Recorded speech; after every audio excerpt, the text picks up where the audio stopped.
Hey guys, it's Mitch. How's it going? You ready for another infusion of the Pact? I hope so. And then you're going to need an infusion of penicillin.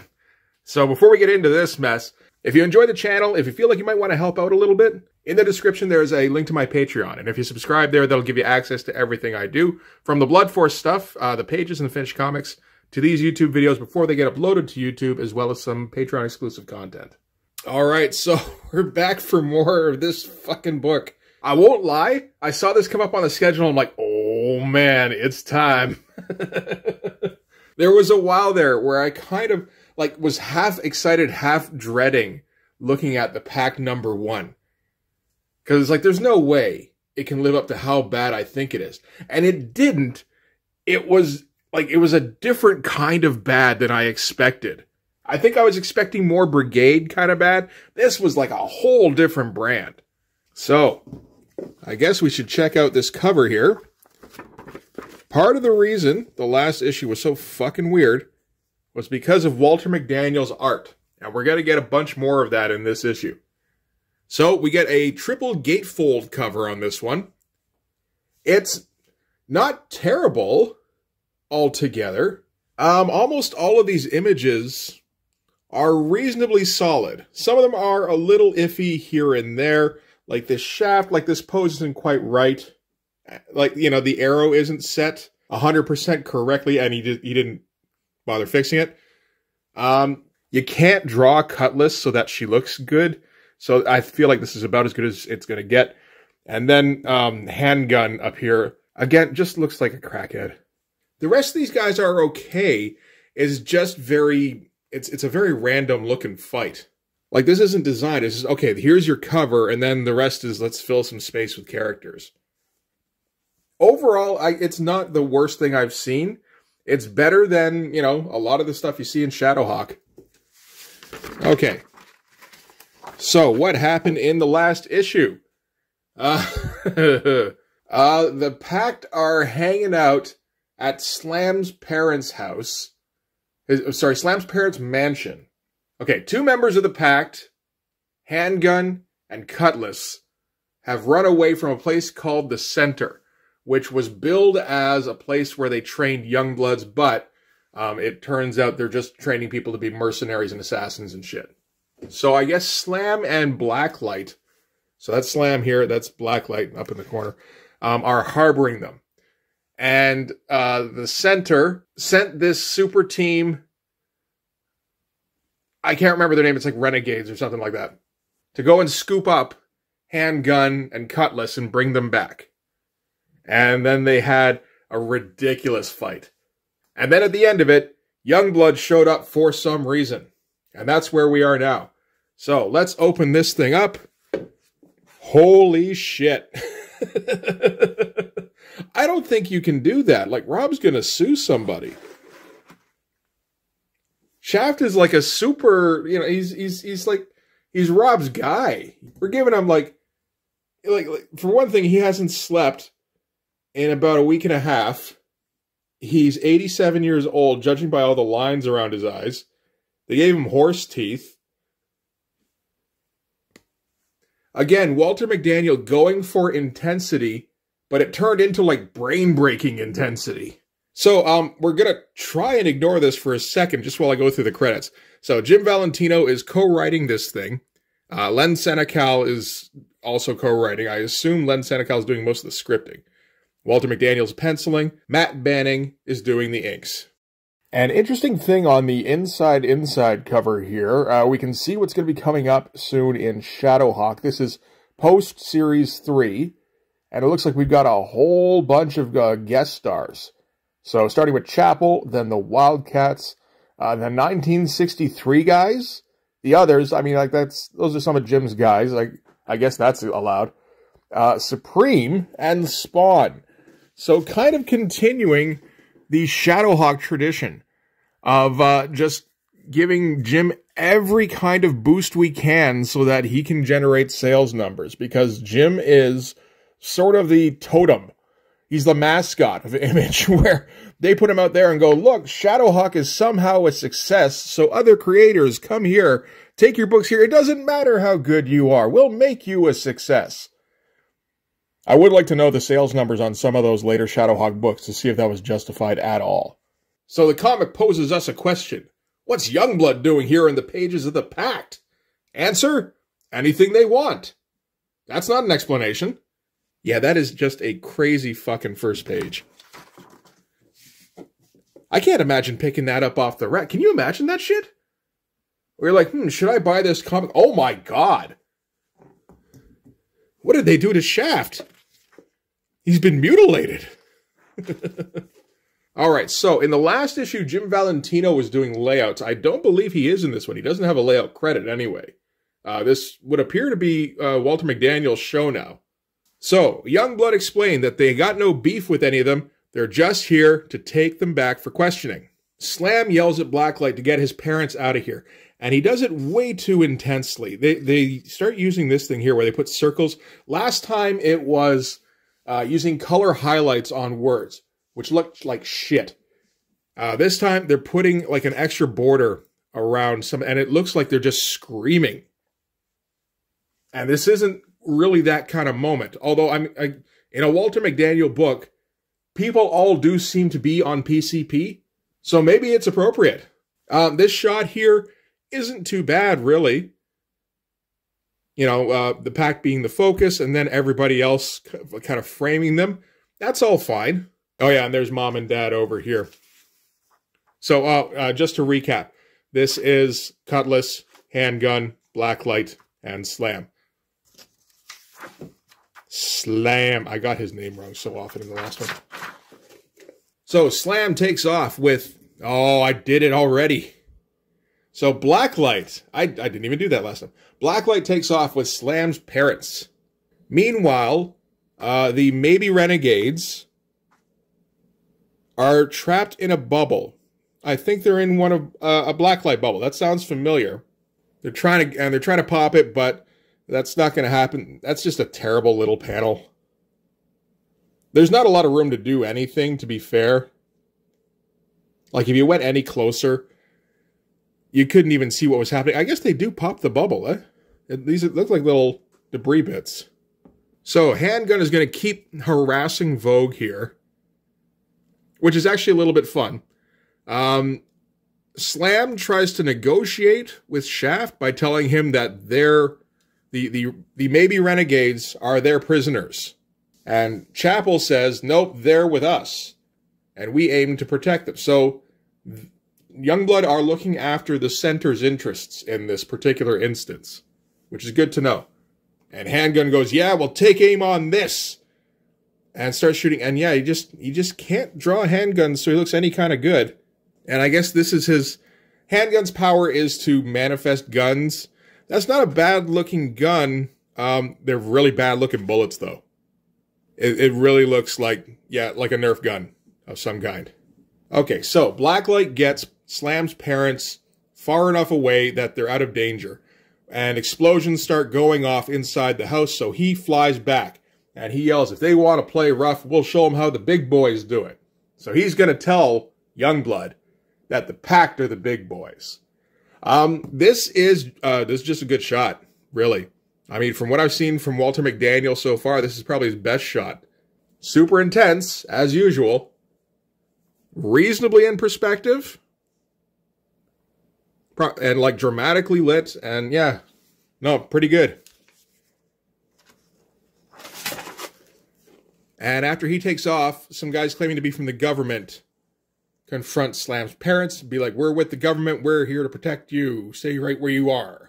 Not trying too hard on uniforms, but... I mean, he does try harder than Liefeld does. They don't have just complete blank bubble helmets on. All right, so back inside the house, and it's just kind of a brawl. It's kind of aimless. There's just everything's going on all at once. And Badrock tells Slam, "You're tough. I'll give you that. But even toughness is no match for teamwork." This is definitely teamwork going on here. And Gunfire, yeah, he's still going to harass Vogue. He's just like, oh yeah, treat me like the dog I am. Let's say we ditch the bro and the pretty boy and make our own fashion statement. And then the narrator apparently goes, in your dreams, scum. Valentino's had enough of this guy already. Or maybe it's Lynn Senecal. It's not a great spread. I've seen way worse by Merritt Michaels, though. So, I mean, you know, I'm not going to 100% say it's crap or anything. And then Blacklight busts in yelling, "Did someone say surprise?" And no, that's what you were supposed to say. And one of these, oh, right, Nightstick. Yeah. Goes, "Yes, and the surprise is on all of you." So they're able to grab Cutlass by the looks of it. And Sybil uses one of her 18 personalities, each of which has a different superpower, and goes, "They call the wind Mariah, and they call me Voomp," and gone. I'm not sure. I guess there's the end of that was supposed to be "they call me gone." That still doesn't make any sense, though. All right, and Handgun is still wrestling with Vogue, still doing the harassment thing. And, you know, "Come on, babe, I'll show you things you never imagined. And I can't imagine anything that involves you." Okay. Honestly, this might be the most fun exchange in the whole book. This whole thing going on between these two. I don't know. There's a lot of weird going on. So she flips him over her. That's okay, although, like, really awkwardly. Like, really trying to find a way to get a Vogue ass shot in there. I don't think he quite pulled it off. So she gets him on the ground and does something. Maybe combs his hair with her fist comb here. Which is enough to just knock him cross-eyed, like legitimately. And stick out his tongue. I don't know what this... I don't know. Like, anything could happen in this comic and I'll just go, "Sure, okay." And then back to the center, I guess. And somebody has lost contact with Sybil. But something is causing quite a commotion on CNN. And somebody else that we don't even see says, "CNN, damn, that's just what we don't need. With Slam's popularity, this could turn into a media circus." Apparently somebody knows who Slam is. Not me, I was calling the wrong person Slam like half of the last episode. Alright, so what's going on in Beverly Hills and what's Slam got to do with it? So yeah, people know who Slam is apparently. This is the first we're hearing about it. That's what everyone wants to know following an early morning raid on the home of the marketing and technological genius that registered 4.2 on the Richter scale. His genius registered 4.2 on the Richter scale? It must have been an earth, you know, like he caused seismic tectonic shift or something, but that was not correctly worded at all. Given his status as the all-American boy next door, it seems as though Bobby Sterling has some questions to answer. So everybody's heard of Slam and they know what his real name is and what his address is. And he's maybe some kind of tech mogul.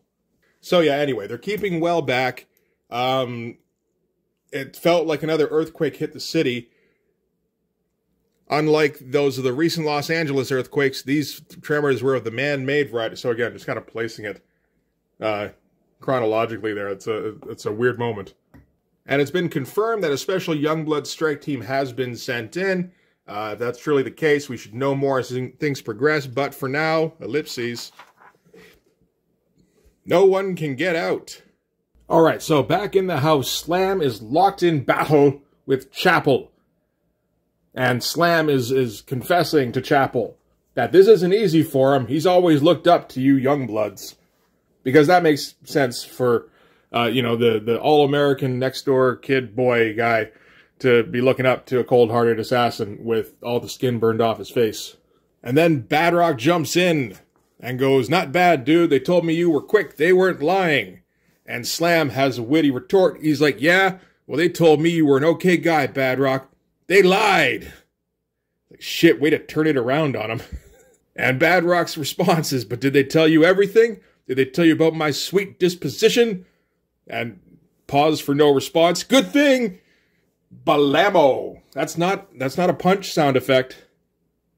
And these pages are just, yeah, they're not good enough. This looks like submission stuff.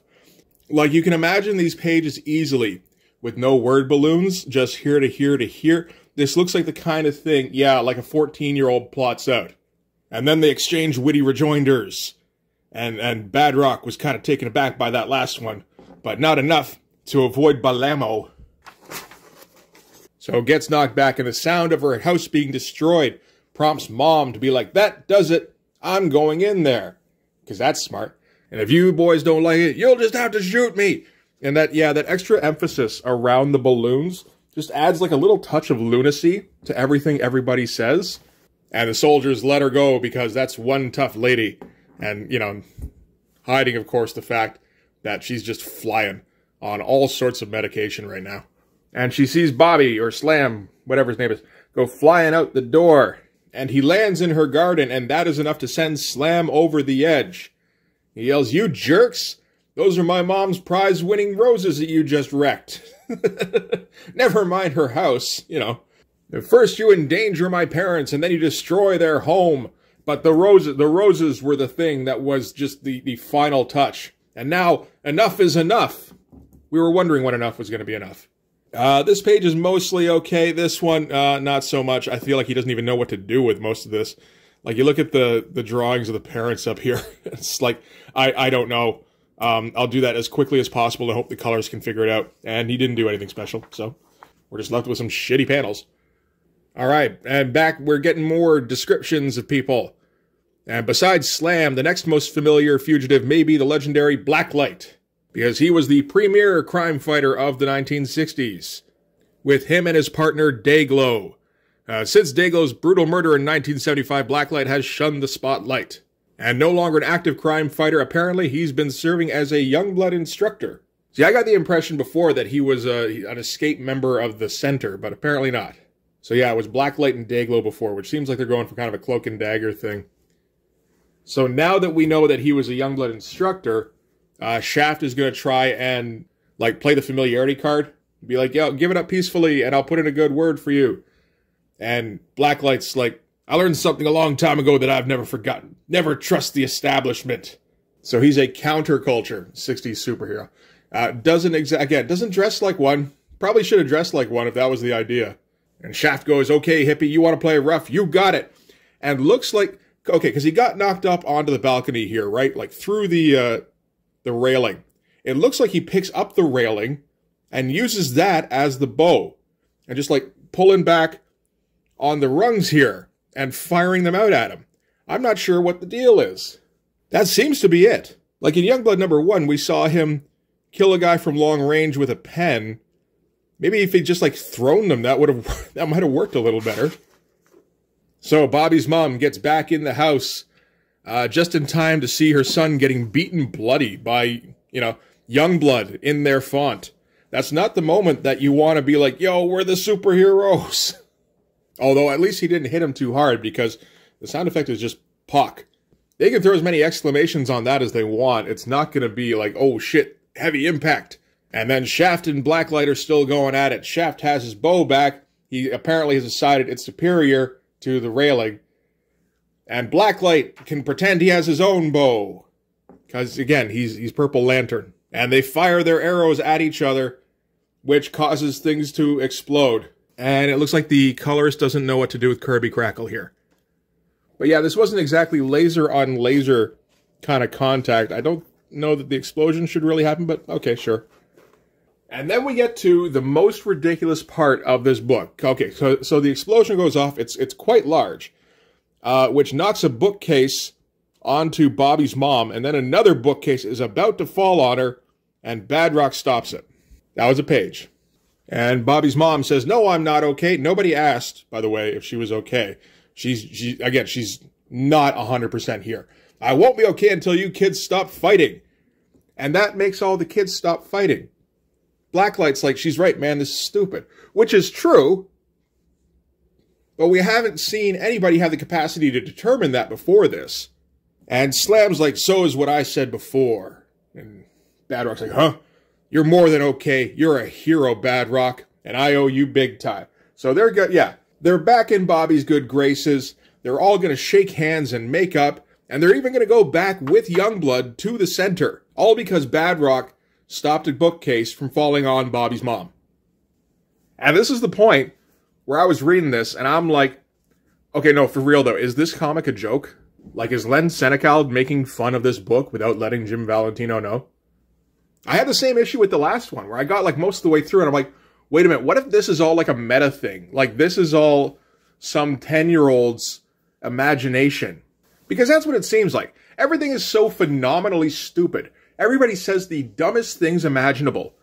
And even like the main guy, Slam, he's obviously the main guy. Not only is he super duper strong, he's also super duper fast, which nobody combines in comics. A 10-year-old might say, yeah, no, my guy can do this. Oh, wait, shit, he can also do this.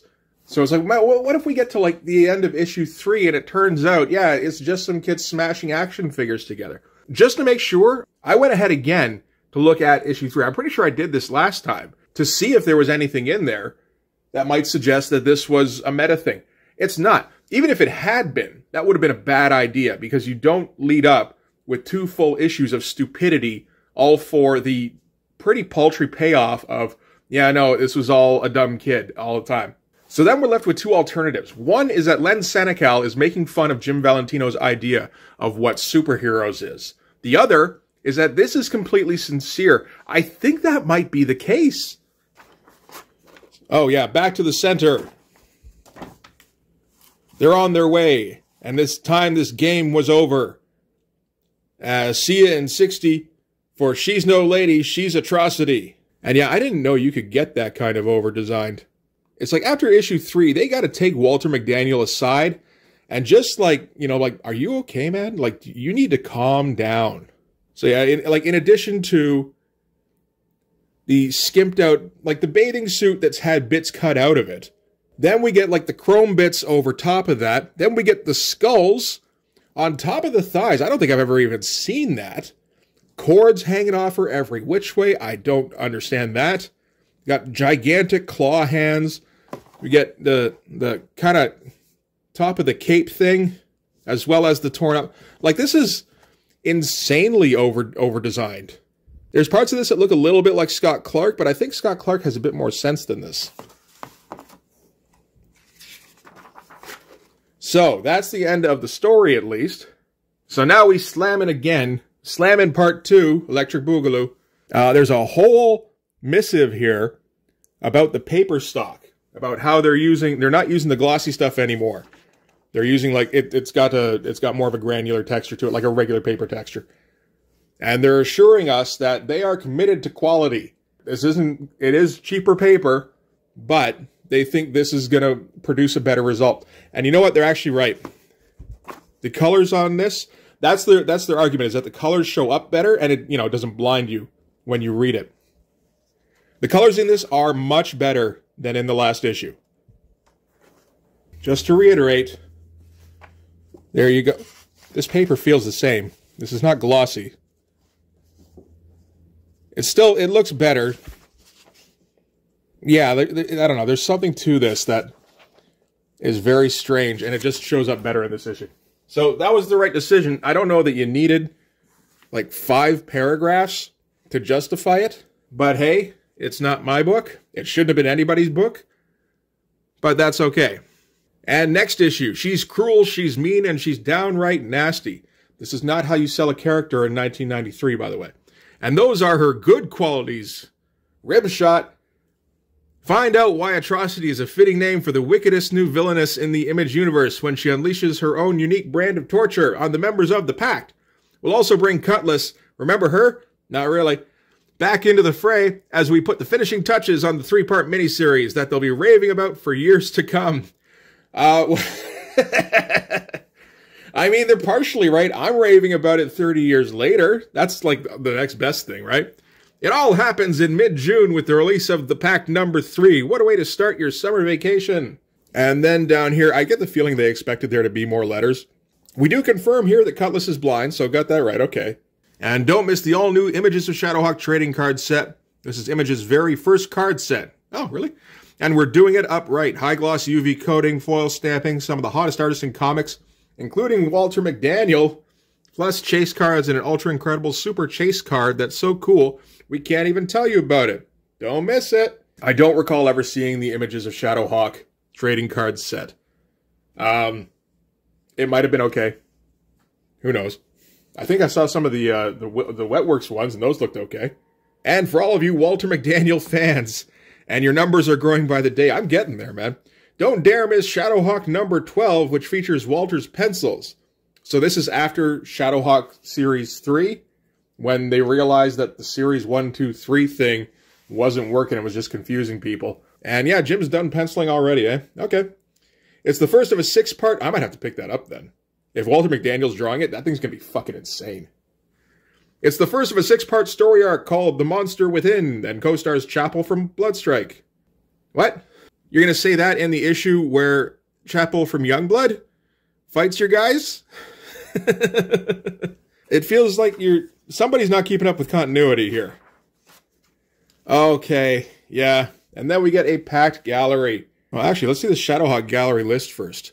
So Shadowhawk is seen through the eyes of Mike Allred, Norm Brayfogle, Dale Keown, Sam Keith, Jay Lee, Larry Martyr, Walter McDaniel, Sean McManus, Brian Murray, Merritt Michaels, Nelson. Really? Okay. Larry Stroman, Mark Teixeira, Tim Vigil, and Jim Valentino. Shit. That is an interesting mix. I feel like I should pick that up at some point. Anyway, back to this Pact gallery, which is obviously... Well, it's very obviously, for one thing, one picture that was broken up into 4. I don't know if it was for a trading card. It's by Jim, and it looks absolutely god-awful. Right down to fat blacklight. I wonder if that's intentional, because he's supposed to be like a washed-up old superhero. Maybe. This looks terrible. Everything looks terrible. Lines are way too thick. Which, you know, it's a blown-up image, but still... I never realized Handgun had a Majorette outfit. Wow. Okay, yeah, that was somebody's idea of cool. Oh, we can see a little bit of the Merritt entry in the images of Shadowhawk. Oh, shit, maybe I do need to get that. Anyway. Okay, so that's it for the Pact number 2. All right. Man, this series is exceeding expectations for entertainment, I will say. I thought it was just going to be awful. This is the reason I don't do Dooms 4. I have all of Dooms 4. I could do it at any time. But I'm pretty sure it's just bad and, like, just where it's not fun to read and none of the artwork is ridiculously bad. It's just like, oh, you're not very good at drawing. This is, like, exactly what I want out of a bad comic. Where the art... is fucking bonkers and kind of bad, and the story is terrible and laughable. This is perfect. So yes, I highly recommend everybody go get their copies of Pact number 1 through 3. You'll be able to find them for extremely cheap. Anyway, that's going to do it for this one. Thanks very much for watching. If you like this video, please hit like, hit subscribe, hit the notifications so you know when the next one's coming out. Go over and subscribe on my Patreon. That'll give you access to everything I do, from the Blood Force stuff to the YouTube videos before they get uploaded to YouTube, as well as some Patreon exclusive content. You can also go over to my Instagram and DM me there for commissions. It's hard to keep the announcer out of my voice at the end of these things after reading a comic like this, just because I'm in such a good fucking mood. Like, holy crap. What a fucking book. Alright, that's going to do it. Thanks again for watching. I'll see you guys in the next one. Bye-bye.